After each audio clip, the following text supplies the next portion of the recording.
इस कार्यक्रम के प्रायोजक हैं कृषि मंत्रालय, भारत सरकार।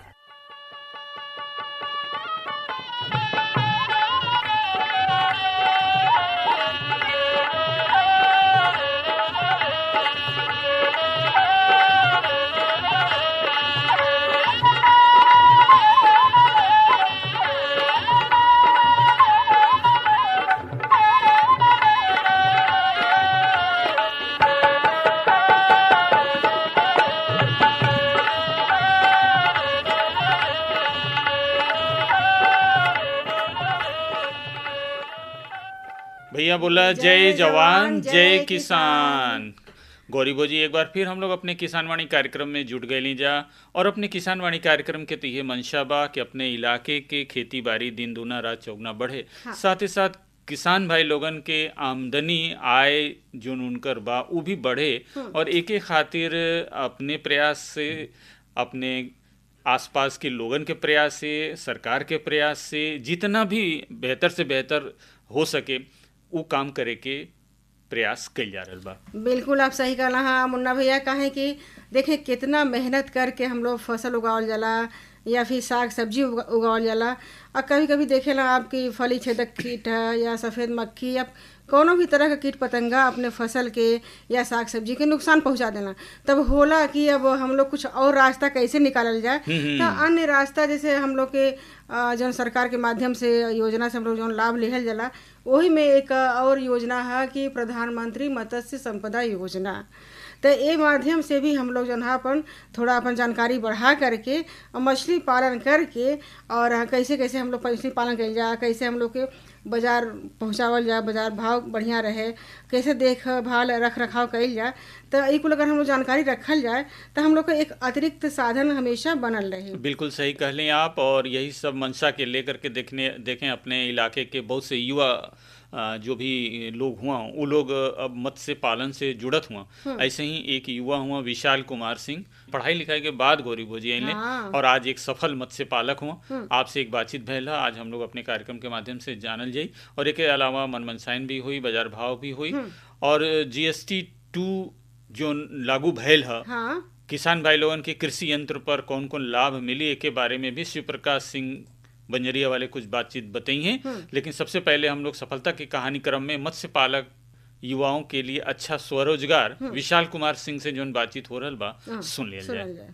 किसान भाई, हम लोग कृषक आय बढ़ोतरी के खातिर कई तरह के प्रयास कइल जाला, अपनी खेती बाड़ी के एक सुनियोजित ढंग से आगे बढ़ावल जाला। जो भी उपलब्ध संसाधन बा, चाहे सिंचाई व्यवस्था हो या फिर अपन खेती के ज़मीन के बात हो, तो ओके कई भाग में बांट करके अपने किसान भाई खेती बाड़ी करेलन, जैसे कि उनकर आमदनी बढ़े। अपने खेती योग्य भूमि पर तालाब लगा करके मत्स्य पालन भी कइल जा रहल बा, सूकर पालन भी कइल जा रहल बा, पशुपालन भी कइल जा रहल बा। एकरे साथ साथ बागवानी लगा करके भी लोग अपन आमदनी के बढ़ावत हुआ। तो एक ऐसे ही प्रगतिशील युवा किसान हुआ अपने साथ चतरा ब्लॉक के जलखोरी से विशाल कुमार सिंह। आप पढ़ाई लिखाई के बाद खेती बाड़ी से जुड़ लें और एक साथ साथ आप मत्स्य पालन से जुड़ लें। आज अच्छे ढंग से अपने मत्स्य पालन के आप आगे बढ़ावत हुआ, संयोग से आज अपने बीच हुआ। तो इनकर जो सफलता के कहानी बा आज हम लोग जानल जाई। विशाल कुमार जी, सबसे पहले तो अपने किसान वाणी कार्यक्रम में आपके बहुत बहुत स्वागत बा। हम और अपने किसान भाई ये जानल चाहिए विशाल जी की आपकी शिक्षा दीक्षा कहाँ तक भइल? मैं BSc एग्रीकल्चर भी किया हुआ हूँ और MSc हॉर्टिकल्चर से किया हुआ हूँ। फिर उसके बाद हमने उसके पढ़ाई के साथ साथ हमने कहीं कहीं आय दोगुनी की तरफ जाने की तरफ कोशिश किया। तो हमने एक मछली पालन का व्यवसाय शुरू करना चाहा। तो कितना दिन से आप जुड़ल हुआ? हमें 4 साल हो गए उसके जुड़े हुए जी। तो विशाल जी, आप 4 साल के अवधि में मत्स्य पालन से जुड़ लें और पढ़ाई लिखाई के बाद जुड़ लें, बड़ा अच्छा बा। आज के युवा आपसे प्रेरणा लिहें, कैसे आपके सीख मिलल कि हम भी मत्स्य पालन ही करी? हमें इसकी प्रेरणा हम ऐसे घूमते टहलते गए थे। एक करकी मानर में आजम खान जी हैं, उनके यहाँ पे करीब 3 से 4 हेक्टेयर में उनकी तालाब है। हम मछली पालन के बहुत कुछ सुने हुए थे, जिसमें कि उसमें कम खर्च में भी अच्छा मुनाफा कमाया जा सकता है मछली पालन में। इसीलिए हम प्रेरणा करते हुए हम गए घूमने के वहाँ पे। तो हम वहाँ से कुछ उनसे पूछे कि वहाँ पे कैसे इसका कहाँ से बच्चा मंगाया जाता है, कहाँ से कितना पानी उसका डेप्थ करना चाहिए, तालाब निर्माण के लिए भी कुछ जानकारी लिए। तो उन्होंने हमें उसके बारे में पूरा समझाया, तो हमने वहाँ से आए हुए फिर अपने यहाँ पे पालन स्टार्ट कर दिया उसके बना के। अच्छा, तो कितना रकबा में आपके तालाब बा? हमारा वो करीब 4 बीघा में तालाब है मेरा। तो ये स्वयं के आपके तालाब है? जी, स्वयं का मेरा तालाब है। विशाल जी, जैसे अगर कोई भी किसान भाई या मत्स्य पालक से जुड़े चाहत हों तो उनके सबसे पहले तालाब की तैयारी पे कौन कौन खास बात पर ध्यान रखेगी सही? सबसे पहले हमें जहाँ पे तालाब बनवाना है वहाँ की पहले मिट्टी और पानी की जांच करानी चाहिए जी। और वहाँ पे हमें ध्यान देना चाहिए कि वहाँ जिस भी भूमि पे हमें तालाब बनाना है वहाँ पे तालाब की मिट्टी मतलब बलुई मिट्टी ना हो। और वहाँ पे जैसे वो मिट्टी रहनी चाहिए जो कि पानी को ज़्यादा सोखे ना, मतलब अंदर ना लीचिंग नहीं करना पाए उसके लिए। जी। तो हमें काफ़ी हमारे यहाँ पे लगभग एक पीली मिट्टी और काली मिट्टी, इन दोनों मिट्टी में काफ़ी सर्वाइवल है, जिससे कि पानी की लीचिंग भी थोड़ी कम होती है। और आपके यहाँ जैसे जो तालाब में पानी की व्यवस्था बा, तो एक तो जैसे वर्षा जल संग्रहण होला, और अगर पानी की कमी हो जाला तो फिर कहाँ से आप में पानी? हमारे यहाँ समरसेबल लगा हुआ है मोटर, जिसकी तरह से हम इतना पानी हो जाला कि आप में पूर्ति कर सकें? जी, इतना पानी होता है मतलब उसे पूर्ति कर सकें पानी के लिए। जी। कौन कौन किस्म के मछली पालन आप कैले? हम इसमें पालन करते हैं पंगासियस प्यासी करते हैं पालन। का खासियत बा एकर? इसमें पंगासियस में क्या होता है कि इसमें कम जगह पे अधिक उत्पादन हम कर सकते हैं। इसमें बाजार में मांग भी अच्छा इसका डिमांड रहता है। ये मार्केट में कहीं भी जाने बाजार में ये होता है कि जिंदा मछली के ना अगर खोजते हैं आप तो कहीं ना कहीं मार्केट में प्यासी ही मिलती है। अच्छा। अदर मछली अगर आप रोहू या फिर कतला, मिगरेल ये सब अगर खोजते हैं तो वो नहीं मिलती हैं वो ताज़ी मछली, क्योंकि उन लोगों को ऑक्सीजन का डिमांड ज़्यादा होता है, इसलिए वो मार्केट में नहीं मिल पाती। अगर मिलती भी हैं तो बर्फ़ की मिलती हैं वो। तो प्यासी मछली कुछ देर तक रखल जा सकता है? हाँ, प्यासी मछली को अगर आप हर किसान तालाब से निकाल के भी अगर उसमें पानी अगर फ्रेश है वाटर तो 1 हफ्ते तक वो स्टोर कर सकते हैं अपने पास। अच्छा। तो कभी कभी वही थोड़ा छोटा छोटा प्लास्टिक के टब बना करके लोग बाजार में प्यासी मछली के बिक्री के खातिर रखे लोग। जी हाँ, वैसे ही रखते हैं। जी, बड़ा अच्छा बा। अच्छा उत्पादन मिले एक खातिर उनके आहार व्यवस्था के बारे में का कहे छी? आहार के लिए वो किसी भी कंपनी का कमर्शियल फीड यूज कर सकते हैं। अच्छा। और अपने से अगर बना के अगर फीड अपने यहाँ बना के वो अगर देना चाहते हैं तो उसमें मछली की जो भी उसकी लाइफ साइकिल है वो करीब 10 से 12 महीने हो जाती है। अगर आप मार्केट का फीड यूज़ करते हैं तो उसमें 7 से 8 महीने में वो 900 से 1 किलोग्राम तक वो तैयार हो जाती हैं। 900 से 1 किलोग्राम तक मछली तैयार होके में लगभग कितना समय लग जाता? 7 से 8 महीने लगते हैं। 7 से 8 महीना। जी।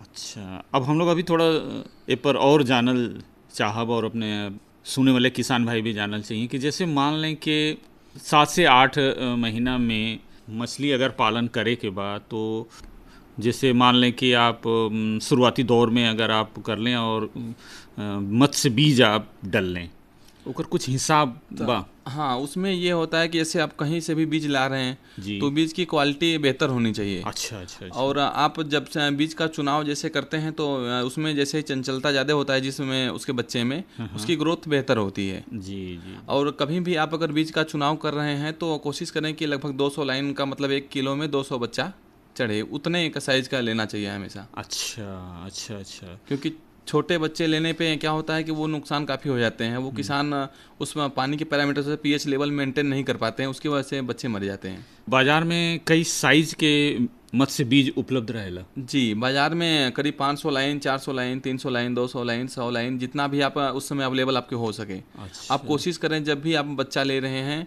बड़ा से बड़ा साइज का लें, मतलब कि 200 लाइन से कम का न लें। तो थोड़ा सा जो बड़ा रहला तो वो टिकाऊ रहला। जी। जब आप अपने तालाब में डली हैं तो बहुत जल्दी से बढ़वार उनके चालू हो जाएगी। इसमें होता क्या है कि जैसे आप बड़े बच्चे लेते हैं तो वो जहाँ पे जिस नर्सरी से वहाँ से अगर बच्चा आ रहा है वहाँ पे जैसे कहीं पानी का पैरामीटर कुछ अलग होता है। जी। और आप अपने तालाब में ला के डालते हैं वहाँ का पानी का पैरामीटर अलग रहता है। इसलिए अगर बड़े बच्चे होते हैं तो वो दोनों जगह का पानी सर्वाइव कर जाते हैं, छोटे बच्चे होते हैं तो वो सर्वाइव नहीं कर पाते हैं। जी, बिल्कुल आप सही कह लें।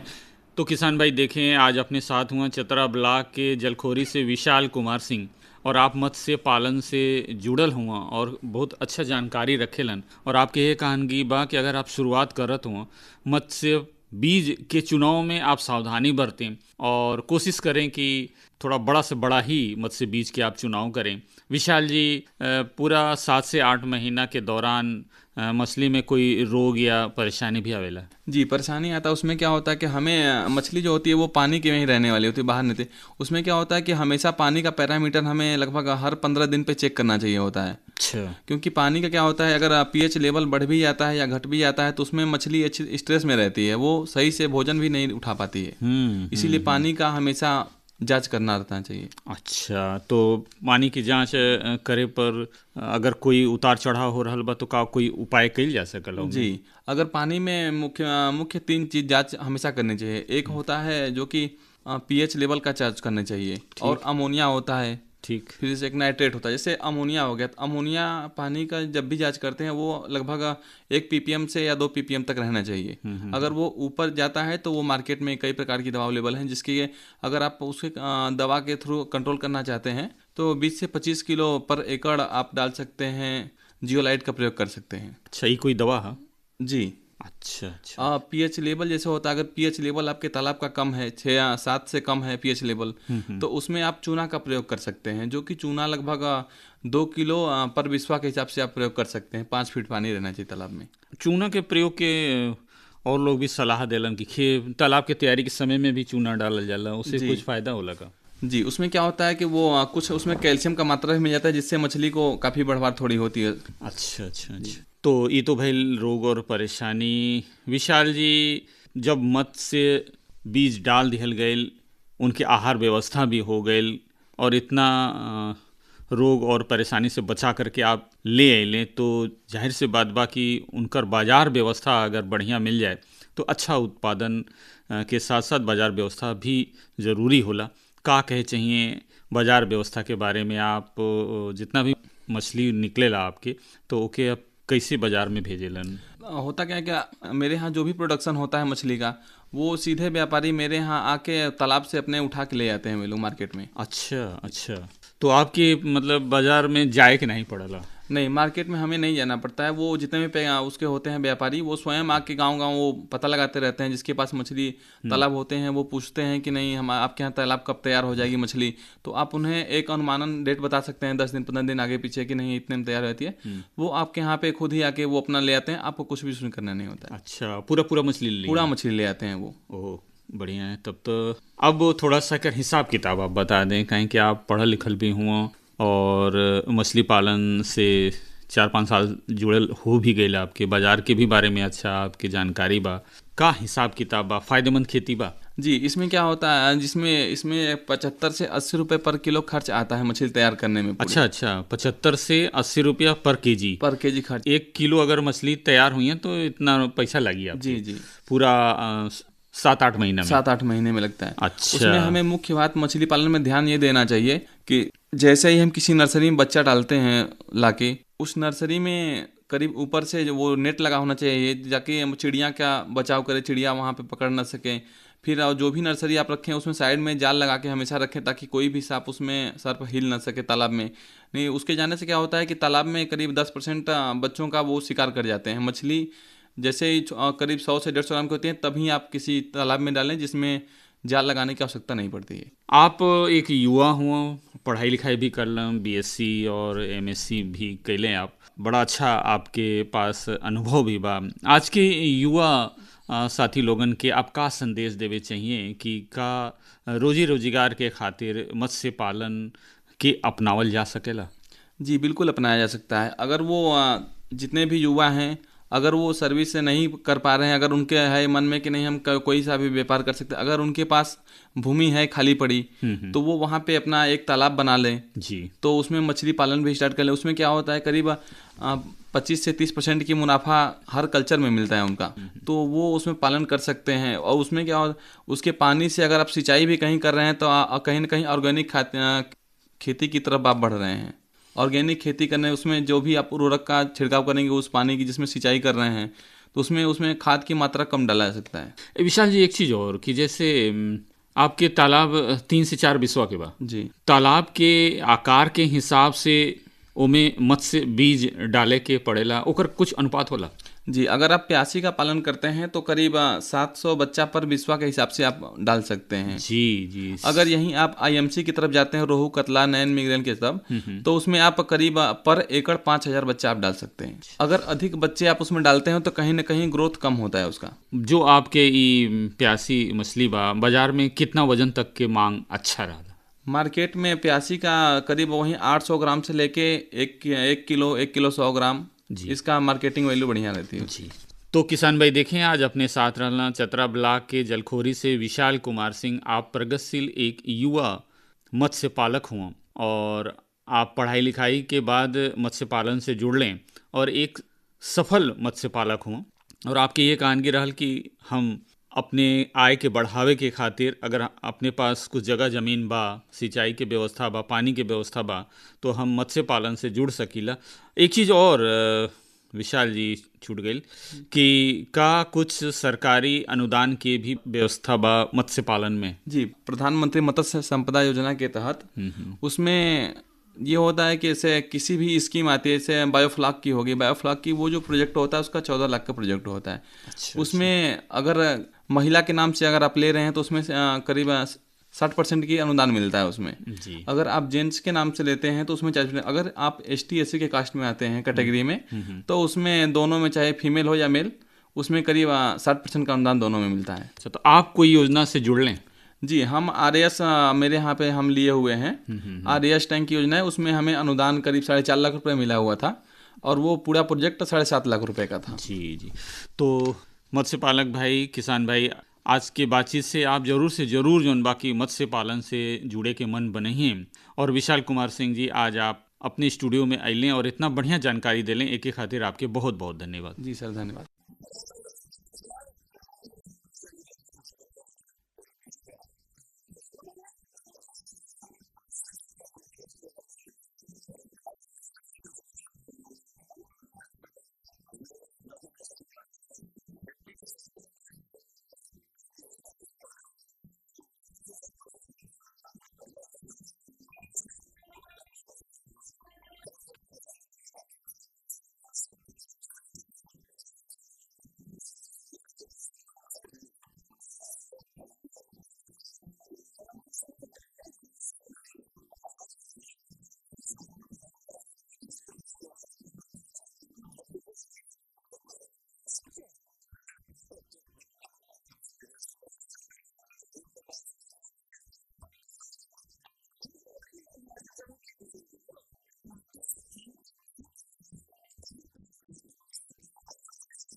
किसान भाई लोग देखें, हम लोगन खेती बाड़ी से जुड़ल है और खेती बाड़ी में अनेक प्रकार का जौन कृषि यंत्र बा ओकर हम लोगन खरीदारी करीला।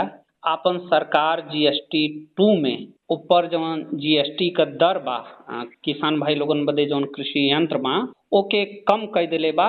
और आज का आपन किसान भाई लोगन के लाभ हो सकला GST दर कम कैले से।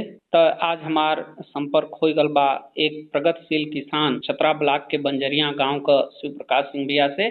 शिव प्रकाश सिंह भैया से आज हम लोगन जानब कि जौन भी किसान बदे उपयोगी कृषि यंत्र बाया या कोनो भी सामान किसान लोगन बदे बाई तो ए GST 2 में जौन दर घटावल गईल बा ओकर का लाभ हो सकला। शिव प्रकाश सिंह भैया, राम राम। राम राम भैया। ये बतावें कि जौन आपन सरकार कृषि यंत्रन पर GST दर घटाए दिले बा तो वो कितना कर दिले बा? GST% कटौती किसानों के बहुत फायदा भल बा भैया, फायदा बा। जैसे आपके बताएं कि डेयरी उत्पाद जी में जौन भी उपकरण लगा था, पशु आहार लगा था, ये और मत्स्य पालन में जुड़ल उपकरण जौन बा में 18 से 5% हो गल भैया। अच्छा, ये लाभ बा किसानन का। जो हमारे कृषि ड्रोन आजकल नया आधुनिक जीवन में बा एकर भी 18 से 5% कर बैटरी किसान के बाद में लेवल पड़त रही बहंगी में बैटरी रही है बैटरी भी 5% हो गल। फायदा तो ये भैल भैया। दूसरे तरफ हम लोग ट्रैक्टर के बाद में मेंटेनेंस पे जो खर्चा रहा और ओमा भी हमार जौन बा GST घटल। जी आपको बताएंगे ट्रैक्टर वाले में बताएंगे आपके ट्रैक्टर जो 1800 सीसी से कम रहना ओकर GST जौन बा 30 से 40% लगत रहा। अच्छा, हाँ, और ओकरे में जो 1800 सीसी से कम का ट्रैक्टर जौन बा ओके जौन बा ओकर हाइड्रोलिक पंप भयल, ओकरे साथे जितने भी कृषि यंत्र लगता है। और एक अब उदाहरण आपको दें कि 7 लाख का जो हम ट्रैक्टर लेते लिए में 84,000 आपको जीएसटी लगत रहा, लेकिन वो जीएसटी घट के 35,000 लगी, तो 49,000 का फायदा तो एक 7 लाख के ट्रैक्टर लेवे में भयल। जी जी जी। और ओकरे बाद कृषि यंत्रन के जो हम लेब ओकरे में भी बहुत सब्सिडी मिलल, जैसे हमार थ्रेसिंग का सामान बा, थ्रेसर बा, ड्रिल बा, जीरो ड्रिल बा, रोटावेटर बा, ये पर आपके जीएसटी 18% लगत रहा, वो 5% भयल। तो फायदा न भैया। अच्छा शिव प्रकाश सिंह भैया, जौन किसान भैया लोग सिंचाई बदे अपन यंत्र खरीदा ना, ऊपर का जीएसटी का दर बा और उससे का फायदा अपने किसान भाई लोगों के हो सकता है भैया? जैसे आपका सोलर पंप रहना है, जी जी, ये सोलर पंप महंगा लगत रहना है, इनकर भी जीएसटी घट के 5% भल। ड्रिप इरिगेशन सिस्टम जो हमार बा जौन बा एकरे पर भी जीएसटी घटल, सिंचाई उपकरण में पंप सेट हम लोग ओकरे पे खटल, मोनो ब्लॉक समरसेबुल सब पर 18% जीएसटी रहल, 5% जीएसटी भइल गया जी जौन बा, ये किसानन के लाभ भरल। बिल्कुल सही बात कहत हुआ।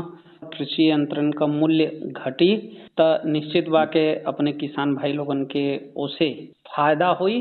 शिव प्रकाश सिंह भैया, आज आपसे संपर्क भल और इतना बढ़िया बातचीत भई, एकरे बदे आपके बहुत बहुत धन्यवाद। हर जोखिम से निकल कर फसल आए, सुरक्षित हो जाए,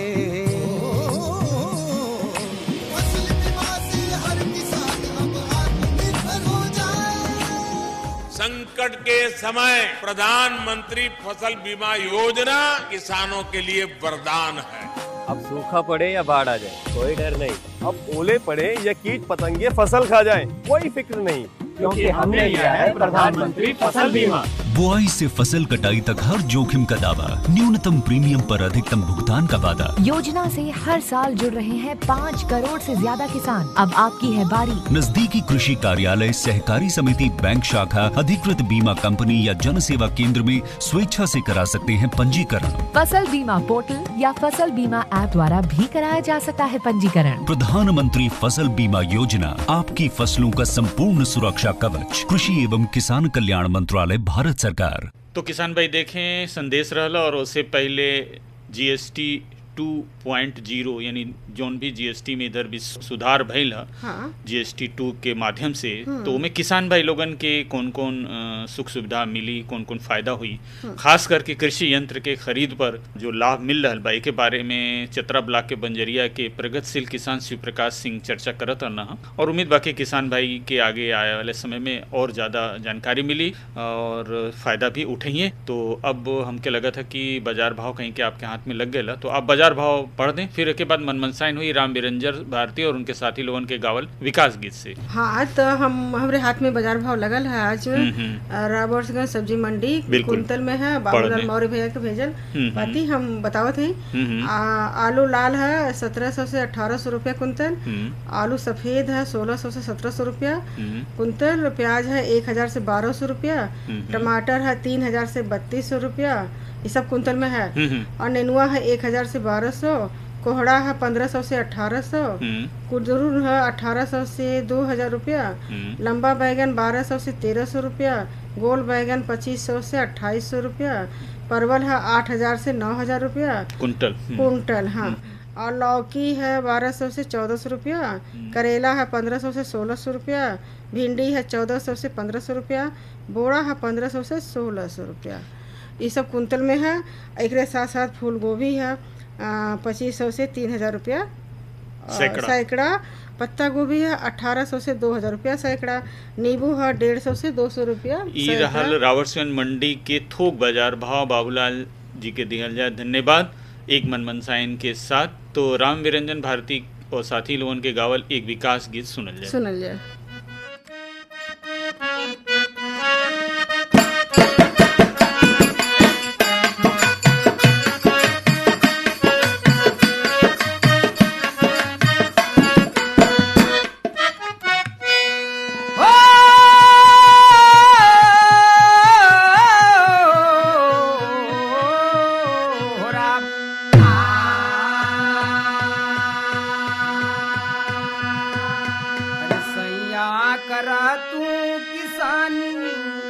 अरे सैया करा तू किसानी मिटे घर की परेशानी।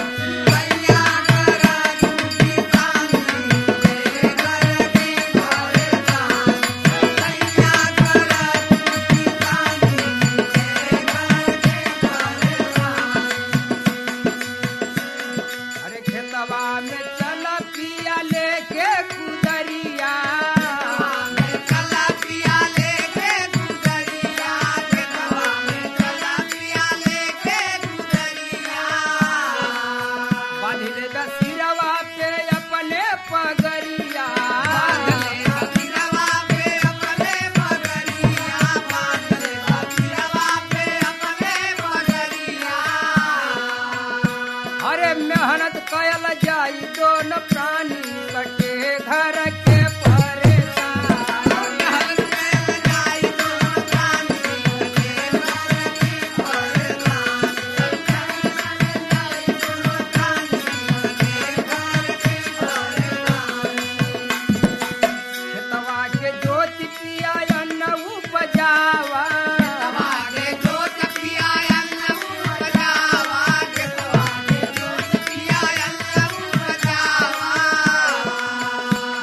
भूखमरी गरीबी अपने देश से हटावा।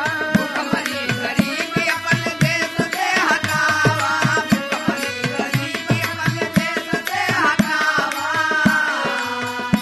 हरे चैन से कटल जाई जानी के घर की परेशानी। चैन से कटल जाई जानी के घर की परेशानी।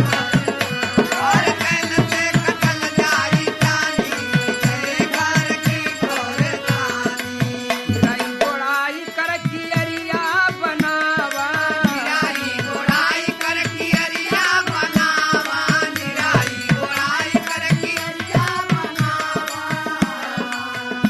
भरी सब्जी अपने घर ही उगावा। हरी भरी सब्जी अपने घर ही उगावा। हरी भरी सब्जी अपने घर ही उगावा। अरे सी जब हम भरी भरी के पानी के घर की परेशानी। सी जब हम भरी भरी के पानी के घर की परेशानी। आरती जब हम भरी भरी के पानी के घर की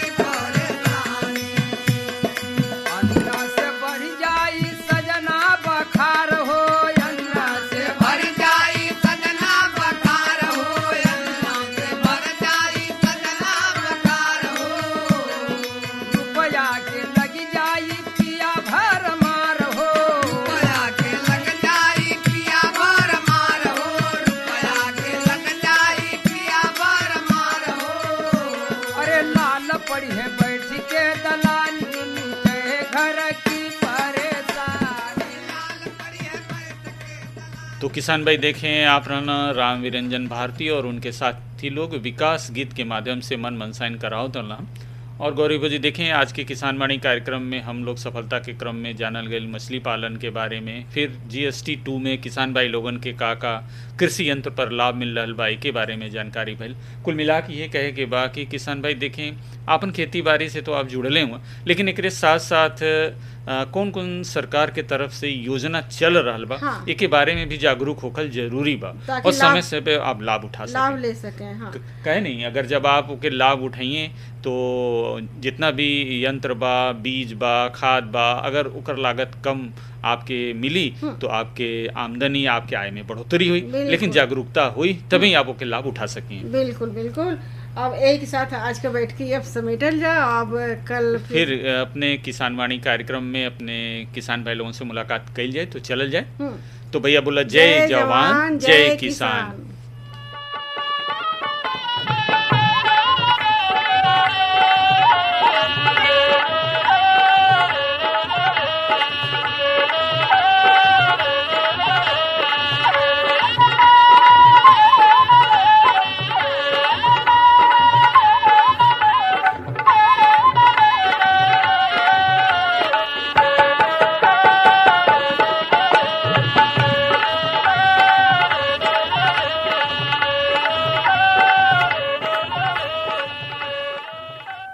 इस कार्यक्रम के प्रायोजक थे कृषि मंत्रालय भारत सरकार।